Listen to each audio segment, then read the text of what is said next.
All women are different, but they are all women. This video is androcentric from a men's point of view and is presented as opinion, commentary, and debate. Expressing opinions is not violence. These are ideas to challenge, question, and argue in public, because classical liberalism relies on the First Amendment for its dialectic.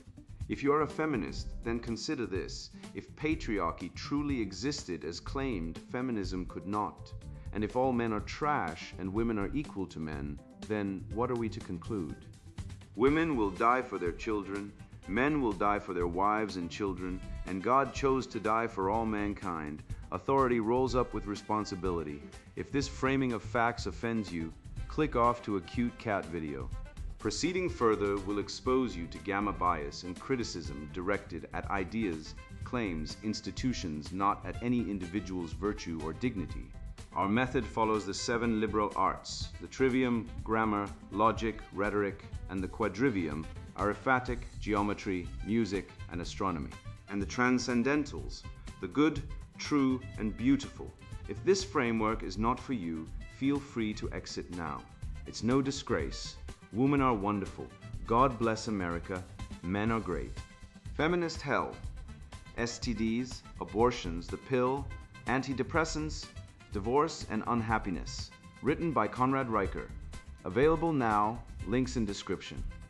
The gynocratic immunity shield, how institutions weaponize female fragility to destroy men, and why the sovereign man must withdraw consent and build parallel justice. I once watched a man get fired for refusing to call a pronoun parade a safe space, not because he was cruel, not because he harmed anyone, but because he believed that words mean things and that reality doesn't bend to the whims of a gender-confused HR manager with a master's in victim studies from Oberlin.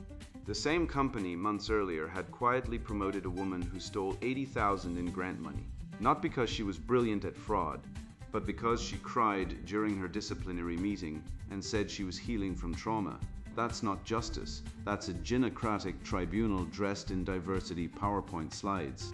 And it's happening everywhere. Courts that hand children to narcissistic mothers who weaponize false abuse claims, universities that expel men over whispering jokes while shielding female professors who sleep with students, and media that treat every woman as a fragile dove while men are presumed violent until proven dead. The numbers don't lie. 60% of false sexual assault allegations collapse under investigation, DOJ 2022. Yet men are suspended, doxxed, and ruined before due process. Meanwhile, women abort 93% of fetuses with Down syndrome (CDC), discard male children like outdated software, and then demand we call them victims when men stop chasing. This isn't equality. It's genocidal selection, a eugenic purge of masculine strength in favor of emotional parasites who've weaponized sentimentality into systemic power. I've analyzed 17 years of family court data. Men lose custody 78% of the time, even with evidence of maternal abuse. Why? Because the system worships the myth of maternal instinct, a Rousseauian fairy tale that ignores the fact women are 400% more likely to commit filicide during divorce. NCIPC. You think that's bad? The Harvard Law School scandal of 2018 saw male professors purged over vibes-based accusations, while female faculty who led the witch hunt were later found to have plagiarized, lied under oath, and manipulated grad students, yet faced zero consequences. This is the gynocratic immunity shield in action. Women are granted structural impunity, while men are held to impossible standards of perfection. And don't even get me started on the $2.3 trillion spent on gender equity programs that only benefit women.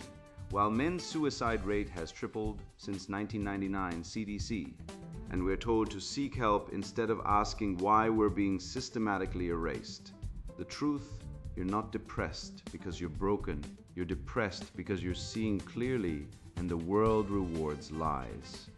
When a Silicon Valley founder told his female co-founder to slow down, reinvest profits, and build real tech instead of chasing TED Talks, she called him emotionally stunted and took VC money to launch a failed wellness app. He bootstrapped, stayed silent, and now owns his company outright. She's on her 3rd divorce and blaming toxic masculinity. That's the difference between temporal integrity and emotional consumerism.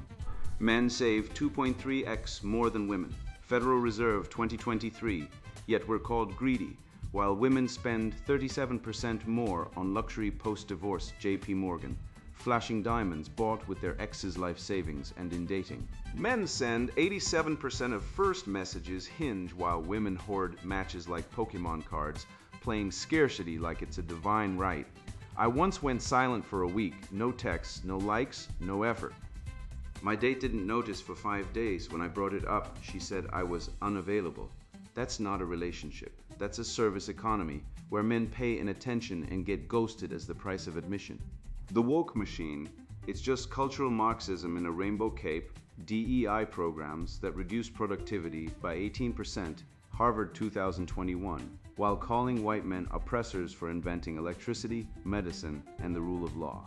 They want you to feel guilty for being competent. Don't be sovereign. Build your own institutions. Save like a monk. Speak only when truth demands it. And remember, the first rule of Justitia is that mercy without justice is cowardice, and we are done being cowards.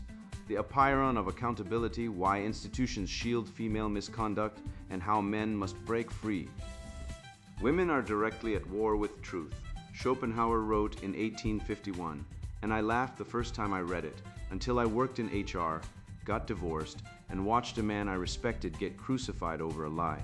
Now I don't laugh, I weep. Not for myself, but for the corpse of justice, left to rot in the back room of every institution that claims to serve fairness while operating like a brothel with a mission statement.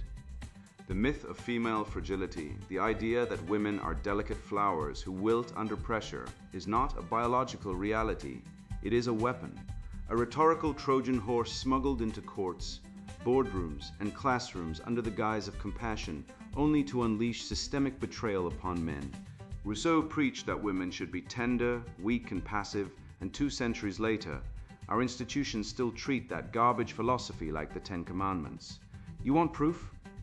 Look at Harvard Law in 2018, where female faculty weaponized Title IX to push out male professors over vague, unsubstantiated claims of discomfort, while one of their own, Professor Christine Croft, was caught red-handed in a documented campaign of professional sabotage, retaliation, and bullying, yet walked away without so much as a slap on the wrist. The Harvard Crimson reported on it. The Wall Street Journal confirmed it, and yet the men were exiled, careers ruined, while Croft remained employed. Why? Because the system is not broken. It is working exactly as designed to shield women from accountability at all costs. I once watched a man lose his job for aggression after raising his voice in a meeting, his offense. Pushing back when a female coworker claimed his work again. HR labeled it a hostile work environment. I labeled it basic human response. Yet when that same woman later made up a sexual harassment accusation against another man, proven false through internal emails, he wasn't brought back. She faced no dismissal. Instead, she attended a sensitivity training session and moved up the ladder. This isn't fairness. It's a system rigged to elevate women as untouchable figures while painting men as threats by default, no matter the truth. Data from the US Department of Justice shows only 2 to 10% of sexual assault claims are officially ruled baseless. Yet even when proof dismantles an allegation, 90 to 98% are still handled as valid. But if you're a man on the receiving end, you're condemned the instant she speaks. No fair hearing, no real defense. Just a sham review led by consultants obsessed with ideology over justice, who've never studied natural rights but can preach identity politics like scripture. This isn't about safety. It's about sustaining a manufactured image of femininity, the delicate, blameless, ever-kind ideal of outdated fantasy that lives only in sentimental verse and flawed laws. Language itself has been corrupted into a tool of female impunity. When a man snaps under pressure, the headline reads, "He lost control." When a woman throws a stapler at a colleague, screams obscenities, and files a false HR complaint, the narrative becomes, "She was just emotional." Emotional? That's the magic word, the get-out-of-jail-free card handed to women like communion wafers in a feminist mass. She's emotional, so her lies are excused. Her tantrums are passion. Her manipulation is intuition. But when a man defends himself, he's toxic. When he sets boundaries, he's cold. When he speaks plainly, he's aggressive. This rhetorical sleight of hand sanitizes female misbehavior and pathologizes male self-preservation. It's not just unfair, it's untrue. And untruth is the seedbed of tyranny. Look at the tailhook scandal in 1991. Dozens of male naval officers were punished for alleged misconduct at a convention. Many careers destroyed, while the female attendees who were documented to have initiated and encouraged the behavior faced zero consequences. The Navy blamed the men, the media blamed the men, the feminists blamed the men. Because in the gynocentric mind, men are not people. They are vessels for female emotion. We exist to absorb blame, to suffer silently, to pay the price for women's choices. That is not civilization. That is sacrificial paganism disguised as progress. I call this the gynocratic immunity shield, a sociological force field that grants women structural impunity in feminized institutions. Schools excuse girls bullying with "she's just assertive," while boys are medicated for normal energy. Courts award custody to mothers even when they're abusive. Over 70% of custody cases go to women, regardless of fitness. Family courts are not courts. They are divorce mills where fathers are treated as ATMs and visitors in their own children's lives. Police arrest men for online comments while ignoring female stalkers and harassers. And why? Because the system operates on a single unspoken rule. Women do not err. This isn't equality. It's gynarchy ruled by woman, enforced by lies, and the antidote isn't reform. It's refusal. Withdraw consent. Refuse to participate in HR witch hunts. Refuse diversity trainings that treat you as guilty by chromosome. Refuse to speak in their corrupted language. Build parallel institutions, men's tribunals, private arbitration networks, truth-based communities where accountability is mutual and enforced. Demand justitia, impartial justice, not the sentimental farce currently masquerading as fairness. The classical West did not rise on "she was emotional." It rose on logic, law, and courage. It's time we remembered that, or better yet, lived it. I once sat across from a venture capitalist who told me, "Men like you don't make it in this ecosystem. You're too patient, too quiet, too unwilling to sell your soul for a headline." He was right. I am patient, and that's precisely why I'll still have equity, integrity, and a functioning liver in 2035, while the performative feminists and emotional entrepreneurs are filing bankruptcy claims from their third failed wellness podcast. The truth is simple. Civilization isn't built by those who scream for attention or demand validation at every turn. It's forged in silence, in code, in compound interest, in the unglamorous grind of men who understand that time is not the enemy. It's the weapon. And if you're still wondering why the West is crumbling, look no further than the boardroom where women were hired to soften the culture, and instead bled it dry with sentiment optics and spending, while the men who could have saved it were labeled toxic for insisting on results over feelings. The discipline of delay, why saving, planning, and future orientation define the sovereign man. The ant works through the summer. The grasshopper fiddles until winter kills him. Aesop wasn't writing a fable. He was diagnosing the collapse of civilization. I learned this the hard way, not from some dusty philosopher, but from a 32-year-old engineer in Palo Alto who refused $5 million from a Silicon Valley VC firm because it came with a leash. He bootstrapped his AI startup, selling industrial automation software, no flashy office, no equity surrender, no disruptive culture of kombucha and crying circles. While female co-founders in the same incubator demanded funding, PR campaigns, and TEDx talks, before writing a single line of code, he lived on ramen, coded 80-hour weeks, and reinvested every dime.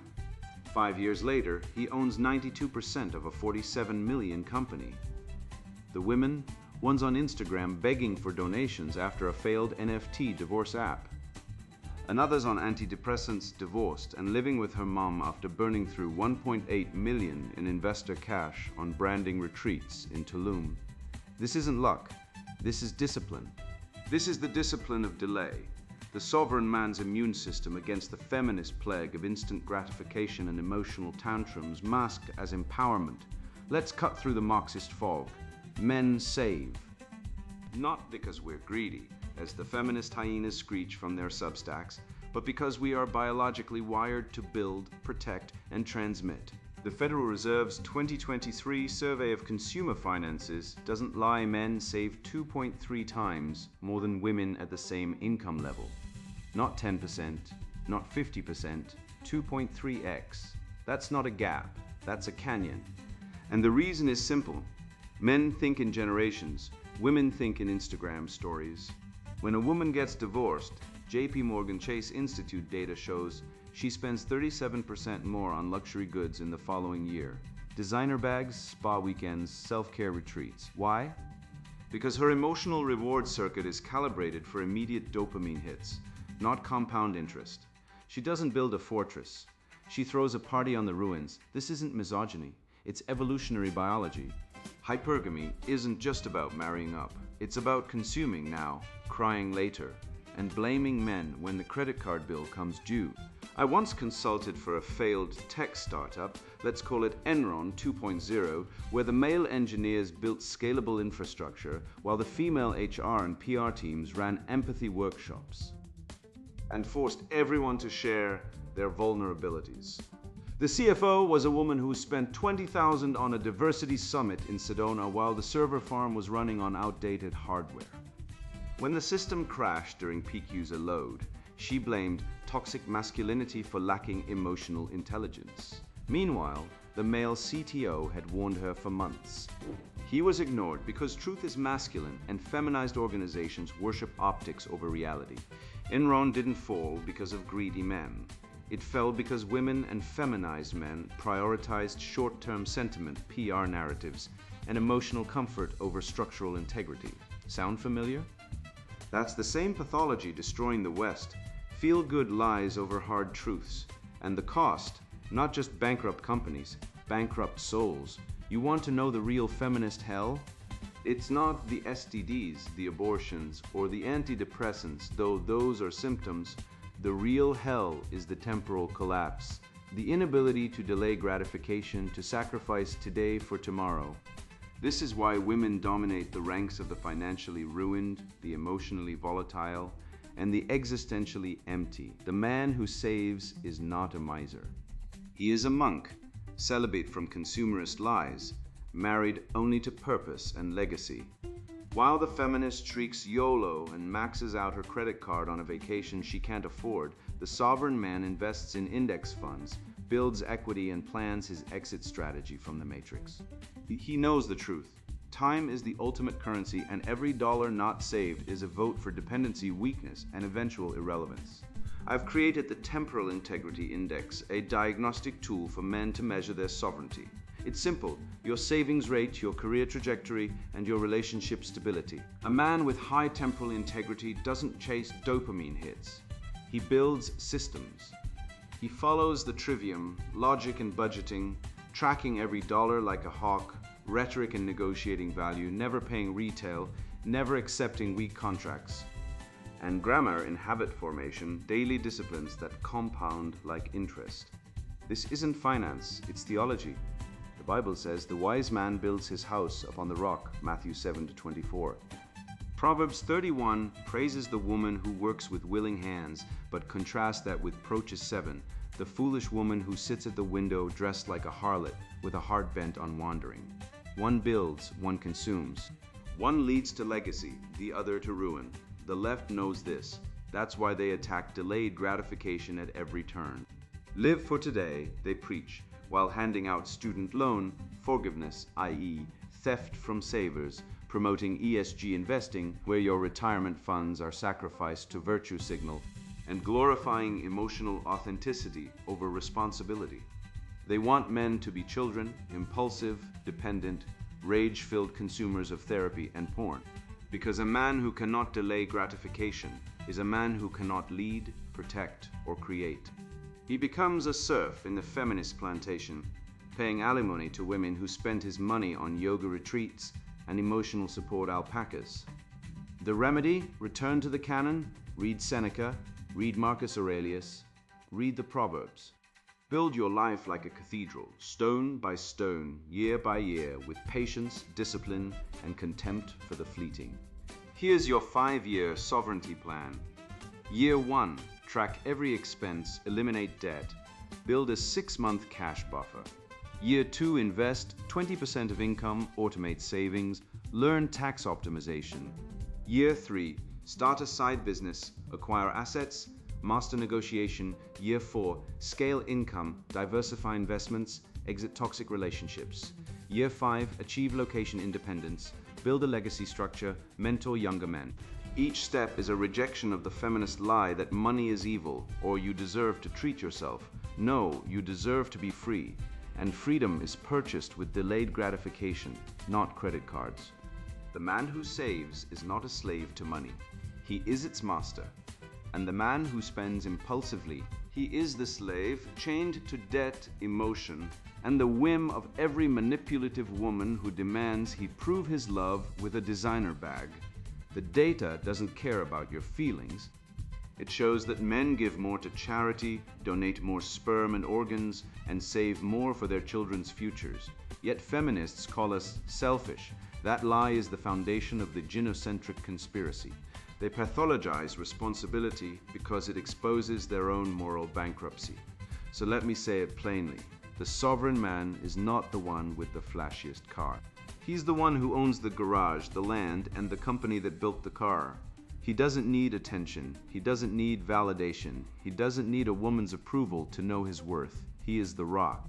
And when the flood comes, economic collapse, divorce, societal decay, he stands. While the grasshoppers scream for government handouts, the ant keeps working. The sovereign man doesn't wait for rescue. He is the rescue.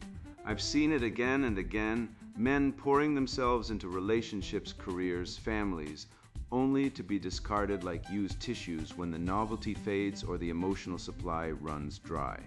It's not just heartbreak, it's systemic exploitation dressed up as equality, a parasitic dynamic where women, emboldened by decades of feminist propaganda, expect endless male initiative while offering nothing but judgment and guilt in return. And the worst part, we've been brainwashed to believe it's our fault when we finally wake up. The flirtation fast, withdrawing attention to test male initiative and unmask complacency. He didn't text me for 7 days, and when I finally noticed, I told him he was emotionally unavailable. That was the punchline my buddy Dan got from his girlfriend after he silently withdrew for a week, not out of anger. Not out of games, but to test whether she even noticed his presence. She didn't. Not for 5 days, then when she did, he was the one on trial. The one deficient, the one unavailable, and that, my brothers, is the inverted moral universe we now inhabit, where women are entitled to male attention as oxygen, yet punish men the second they realize they're being used as emotional janitors in a feminist convent of emotional sponges. Let me be clear, I'm not advocating emotional abuse or cruelty. I'm advocating self-respect. I'm advocating the restoration of reciprocity. The ancient, unwritten law of human exchange that the left has spent a century dismantling.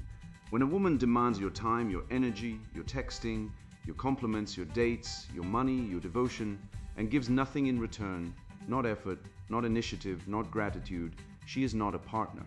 She is a parasite, and the feminist ideology has spent 50 years normalizing this parasitism by framing male initiative as toxic when exercised, yet neglectful when withheld. This is not just hypocrisy. It is psychological warfare waged on men from adolescence onward. Men should initiate, they shriek. Then when you initiate, bam, you're aggressive, you're controlling. You're toxic, the double bind is deliberate. It's designed to neuter you, to break your spirit, to make you apologize for existing. Look at the workplace, same scam, different costume. Women flood networking events, cry in bathrooms for attention, form cliques of emotional manipulation, and then demand promotions for representation, while men are stuck doing the actual work, building systems, writing code, fixing machines, managing crises, when the promotion list comes out and the man gets it. Suddenly, the office's toxic masculinity But when the woman gets it, often through HR activism and performative victimhood, she calls it equity. Never mind that she contributed 30% less deliverables. Never mind that her KPIs were met only because some poor schmuck in IT stayed late to fix her botched report. The feminist dogma is clear. Effort is irrelevant. Identity is everything. And men, conditioned by gynocentric lies, just keep showing up, apologizing and doing more, like donkeys chasing a carrot strapped to a stick held by a woman who doesn't even see the donkey. Contrast this with the 1950s, yes, the 1950s, that golden age of courtship the left mocks as oppressive. In those days, if you wanted to date a woman, you called her, you waited for her to answer, you asked her out. But, and this is critical, she also had skin in the game. She dressed well, she was punctual, she smiled, she flirted back, she participated. There was mutual investment. Today, men are conditioned to chase like addicts while women play scarcity games like cartel lords. They ghost, they breadcrumb, they take a break, they need space, they don't know what they want, all while receiving hundreds of messages from men competing for their crumbs. It's not dating. It's a behavioral experiment in male self-erasure, and the data doesn't lie. A 2022 University of Texas study found that when women stop flirting first, men reduce their romantic effort by 63%. Let that settle in, 63%. Men aren't blind. Men aren't delusional. Men are responsive. We react to signals. We react to interest. But we've been misled into thinking we must keep starting things over and over, even when there's no response at all. Hinge and OkCupid numbers show that 87% of opening messages on dating apps come from men. Women get 5 times as many matches and then do nothing. Nothing. They remain seated, swiping as if crowned, while men battle like fighters just for a glance. This isn't fairness. This is lopsided combat. And men are losing because we've been trained to think that our push is the only thing that counts. So I say stop. Stop being the emotional janitor. Stop cleaning up the messes of female disengagement. Introduce the reciprocity audit, a mental checklist you run on every woman, every institution, every relationship. Has she earned my attention? Has she invested equal risk, equal effort, equal sacrifice? If not, withhold. This is not cruelty. This is justice. This is the restoration of dignity. And that brings me to the flirtation fast, a strategic social experiment where you withhold compliments, attention, texting, flirting, and emotional labor until reciprocity is demonstrated. No more chasing phantoms. Let indifference be your filter. Let silence be your weapon. Let the lazy, entitled, disengaged women fall away like dead leaves in autumn. I call it initiation debt. The invisible burden men carry by being expected to plan every date, pay every bill, propose marriage, sustain emotional labor, and initiate every damn thing, while women accrue social capital, status, and desirability by doing nothing. They don't have to try, they don't have to show up, they don't have to text back. And yet, when you stop, you're the one who's emotionally unavailable. The debt is never theirs. It's always yours. And it's time to call it in, time to demand payment in effort, in engagement, in mutual respect. The flirtation fast isn't about punishment, it's about clarity. It's about forcing the system to reveal its true nature, and what it reveals is this. Most women don't want partnership, they want servitude. They want a man who initiates endlessly, who never withdraws, who never sets boundaries, who never questions the asymmetry. But we are not servants, we are not janitors, we are not emotional ATMs. We are men, rational, dignified, sovereign beings, and it's time we acted like it. Stop the overinvestment, start the audit, enforce reciprocity, and watch as the illusions of female desirability and feminist morality collapse like the rotten structures they are. I am not a race, I am a man, and when I finally stopped apologizing for my ancestors, my biology, and my competence, when I refused to let some DEI bureaucrat assign me a role in their racial morality play based solely on the shade of my skin. That's when the real awakening began. It wasn't rebellion, it was recognition. Recognition that I was being gaslit into self-erasure by a system that demands white men check their privilege, while minorities check their boxes. I realize the entire framework is inverted. Instead of judging me by the content of my character, they want to jail me by the color of my skin. And worse, they expect me to thank them for it.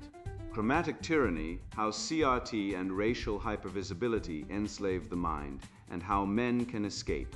I am not a race, I am a man. That's what I shouted internally when I realized the entire diversity industrial complex is just a Ponzi scheme built on guilt, resentment, and statistical alchemy. You know the scam, they take a 0.5% correlation between skin color and outcome, crank it through a Marxist abacus, and sell it back to you as systemic oppression, a diagnosis with no cure because the disease is you just existing while white and male. Let me tell you something they don't want you to know. Color blindness is not blindness, it's clarity. It's the refusal to see people as walking pigment clusters. It's the insistence that a man's worth is measured by his character, not his chromosomes, and that's why they hate us. Because we see through the pigmentocratic matrix, this grotesque theater where your melanin determines your moral ledger. Look at the New York Times in 2020, a temple of liberal virtue now revealed as a gulag of ideological purity. White male editors, the very men who built the damn institution, were pushed out, resigned under duress, or publicly flayed for insensitivity, while underperforming hires from favored demographics were shielded like sacred relics. Barry Weiss, that lone sane voice in the asylum, documented how editors were forced to sign loyalty oaths to anti-racism, a vague, ever-shifting doctrine that means, in practice, agree that white people are inherently guilty and minorities are inherently victimized. The Free Press exposed the purge, not as journalism but as ritual sacrifice, the altar, diversity, the blood, merit, the God, guilt. And the priests, DEI consultants, the new priestly caste, fattened on taxpayer and corporate dollars, preaching a gospel of racial determinism disguised as enlightenment. And what's the outcome of this DEI frenzy? A Harvard Kennedy School study from 2021 revealed that DEI initiatives reduce output by 18% and increase racial conflict by 41%. Pause and consider that. Companies are spending money to bring in consultants who make employees less productive and more divided. It's like paying someone to break your team's morale under the guise of healing. Yet, due to federal rules tied to government contracts, organizations must adopt these measures unless they're willing to lose funding and relevance. This isn't governance, it's enforced ideology dressed up as policy. The bitter twist. The same universities and corporations shouting about fairness are the ones shielding unqualified individuals while dismissing high achievers, not due to job performance but due to race. They're not pursuing fairness, they're chasing appearances. They don't seek fair access, they demand unequal results so long as it supports their agenda. Now let's dissect the dogmas. Intersectionality? A mathematical absurdity dressed as sociology.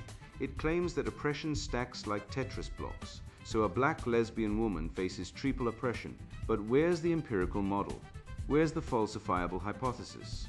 It's pure theology. You can't disprove it because it's designed not to be disproven. It's a guilt multiplier. The fewer identity groups you belong to, the more sin you carry. White privilege. The ultimate non-falsifiable claim. If you succeed, it's because of privilege. If you fail, it's because you're a bad white person, but still privileged. Try winning that argument. It's like being accused of breathing too much oxygen, a crime you can't commit or deny. Systemic racism, a boogeyman that lives everywhere and nowhere. No specific law, must be systemic. No individual bigot. Must be systemic. It's the Rorschach test of grievance. Whatever you don't like, blame on the system. But here's the truth. The real system isn't racism, it's anti-meritocracy. And it protects incompetence, not black people. It protects DEI directors, not descendants of slaves.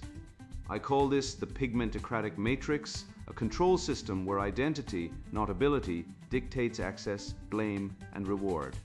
You're not a man, you're a racial token. You don't earn respect, you're granted victim points. The white male is either a villain or a ghost, never a hero. He's racially hypervisible when guilt is needed, racially invisible when praise is due. That engineering student at the University of Washington, straight A, published research at 19, volunteered in disaster zones, denied a scholarship because he was overrepresented. Meanwhile, a student with a 2.8 GPA and a personal essay about feeling marginalized got 6 awards. Internal emails later revealed the committee's directive: prioritize underrepresented identities. Translation: we don't care how good you are, we care how you look. That's not diversity. That's discrimination with a smile. This isn't new. It's just Marxism with a melanin filter. The Soviets used class consciousness to destroy individual merit. Now we have race consciousness to destroy individual character. Back then, the kulak was the enemy. Today, it's the white male. Same script, different costume. The goal: to fracture society into warring identity tribes so no one can unite against the real predators, the bureaucrats, the consultants, the media lords feasting on division. They don't want you to see yourself as a man of virtue, skill, and truth. They want you to see yourself as a demographic error. So what do? We detox. I developed the Identity Detox Protocol, a 30-day plan to reclaim your mind. Day 1, delete every app that categorizes people by race, dating apps, news feeds, social media filters. Day 7, unsubscribe from every media outlet that leads with identity. No more Black Lives Matter headlines, no more Latina CEO breaks glass ceiling fluff. Just news, facts, not framing. Day 14, stop using racial labels in conversation. Say man, woman, citizen, not African American, Caucasian, Asian American. Language shapes thought. Day 21, audit your friendships. Are they based on character or color? Day 30, stand in front of a mirror and say, I am not a race, I am a man, and mean it. This isn't denial, it's liberation. Schopenhauer said, the state is a cold monster, and Nietzsche warned, he who fights with monsters should beware lest he become a monster. Well, CRT is the monster, a ghost haunting men with guilt for existing. But we don't have to be haunted. We can exercise it with logic, virtue, and courage. Ask the Socratic questions. If white people invented everything, democracy, science, medicine, the internet, why is the West collapsing? If systemic racism is so powerful, why do Nigerian immigrants out-earn white Americans? If diversity is so valuable, why do homogeneous Japan and South Korea outperform diverse America in productivity and social cohesion? The answers dismantle the dogma, but the questions are forbidden, because in the Church of Woke, doubt is heresy. The only race that matters is the human race. The only tribe is truth. Be colorblind in judgment, ruthless in standards, and sovereign in identity. They'll call you racist for refusing to play their game. Let them. A man who stands for truth will always be slandered by liars. But history remembers the builders, not the bureaucrats. The creators, not the complainers. The men, not the mascots. So wake up, delete the apps, silence the noise. Rebuild yourself, not as a demographic, but as a man of virtue, skill, and unbreakable will, because the future isn't written by the DEI directors.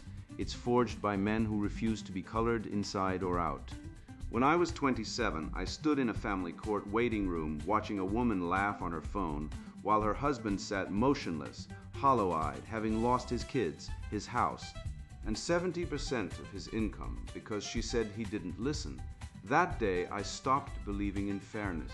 I started believing in patterns. And the pattern is this: the system isn't broken. It's working exactly as designed. Designed by Rousseau's wet dream of the naturally pure woman, perfected by Marx's class envy, and weaponized by the DEI hydra that now feasts on white male guilt like a parasitic tick. You've been told you're the problem because you're male, because you plan, because you save, because you exist. But the data screams the opposite. Men commit 91% of prison rapes. No, women are 3.5 times more likely to be serial sexual predators in schools, according to DOJ data, but you'll never hear that on CNN. Women are 85% of false accusers in campus, Title IX cases, NCFAs, yet campuses run men through kangaroo tribunals without due process. And let's talk cuckoldry. DNA tests reveal 1 in 10 men are raising another man's child, yet the church, the state, and the media call us toxic for questioning. I once watched a woman on Hinge receive 47 likes in a day, while her match rate for men who messaged her was 2%. She didn't reply to a single one. Why would she? She's playing the hypergamy lottery, and you're the ticket. Meanwhile, you're told to initiate like a trained circus ape, while she scrolls, smirks, and saves her energy for the Chad who flies her to Bali. That's not romance, that's predation. And don't get me started on CRT. This pigmentocratic farce where a white engineer gets rejected for a job because his skin is overrepresented, while the DEI officer who can't code gets 6 figures to run belonging workshops. Harvard-proved DEI hires are 40% less productive, so why keep them? Because the goal isn't excellence, it's absolution through humiliation. They want you to kneel, not because you're guilty, but because guilt is the leash. So here's the truth grenade: you are not the oppressor. You are the last free man in a world that wants you enslaved by debt, by divorce, by defamation, by design. But you've just passed the test. You saw the genocratic immunity shield. You calculated your temporal integrity index. You went on the flirtation fast and watched the mirage vanish. You detoxed from the pigmentocratic matrix. You are now immunized, and immunity is contagious, so spread it. Stop funding feminist NGOs with your dating budget. Stop validating false accusers by staying silent. Stop pretending equality means letting women cheat, lie, and rule while you pay the bill. The sovereign man doesn't ask permission. He builds. He saves, he speaks truth, he walks away. And when the system collapses under its own lies, he'll be the one holding the deed. And now the sponsored book introduction, Feminist Hell. STDs, abortions, the pill, antidepressants, divorce, and unhappiness. You're holding in your hands the most uncomfortable truth women don't want you to hear, and the one men have been too afraid to speak. I'm not here to coddle, apologize, or play nice. I've spent years watching the wreckage left behind by feminist ideology, broken marriages, ruined men, emotionally hollow women, and a society that rewards betrayal over loyalty. I've seen my friends dragged through family court like criminals for daring to love, raise kids, and expect fairness. I've watched women I once respected spiral into depression, STDs, abortion cycles, and cat-filled loneliness, all while lecturing men about toxic masculinity and patriarchy. I've had enough. This book isn't for the weak-minded or the easily offended. It's for men who've been lied to, cheated on, divorced without cause, financially gutted, and emotionally discarded by women who were told they could have it all without consequence. It's for men who wake up one day and realize their wife, fiancée, or daughter has been brainwashed by a system designed to exploit them. Feminism promised freedom. What it delivered was a female hellscape. Women today are sicker, more medicated, more promiscuous, more divorced, and more alone than at any point in history. And men are paying literally and emotionally for their liberation. You learn how 33% of women now carry an STD, not because they're careless, but because feminist sexual politics glorified hookup culture while demonizing male responsibility. You'll see how abortion sold as empowerment has become a routine backup plan, leaving women with silent trauma and men with no say. You'll discover how the pill pushed as freedom is actually chemical castration, killing libido, mood, and fertility in the name of careerism. And you'll witness how antidepressants have become the new norm because women were told motherhood is oppression, marriage is outdated, and submission is slavery. So now they're medicating the emptiness that follows. This book exposes the divorce industry, where women initiate over 70% of breakups, often using no-fault laws to strip men of their children, homes, and life savings. It reveals how hypergamy, the female instinct to climb the male ladder, has gone unchecked, leading women to reject loyal, stable men in favor of cads and playboys who discard them once the thrill fades. You'll see how fatherhood has been legally dismantled, how maternal instincts are now funneled into cat ownership, and how millions of women in their 40s and 50s are waking up to barren futures filled with regret. This is not speculation. These are facts. Studies, court data, CDC reports, real lives ruined. If you're a man who's been blindsided by a breakup, a divorce, or a woman who demanded equality but expected chivalry, this book is your wake-up call. If you're a young man trying to navigate a world where women are emotionally unstable, sexually reckless, and financially predatory, this book is your survival guide. If you're a father watching your daughter repeat the same mistakes, this book is your intervention. But if you're a woman who believes in gender equality, female empowerment, or the idea that men owe you anything, put this book down. Walk away, go read a self-help book, join a protest, or pet a cat. This truth isn't for you. It's for the men who are tired of being exploited, discarded, and blamed for a system they didn't create and never agreed to. The data doesn't lie. The trends don't lie. The pill kills desire. STTs don't discriminate. Abortion leaves scars. Divorce destroys men, and women, despite all their freedom, are not happy. Something is broken. This book tells you what it is, why it happened, and how to protect yourself from the fallout. The red pill isn't about hate. It's about honesty. And the truth will set you free if you're man enough to face it. Feminist Hell. STDs, abortions, the pill, antidepressants, divorce, and unhappiness. Written by Conrad Riker. Buy now, links in description.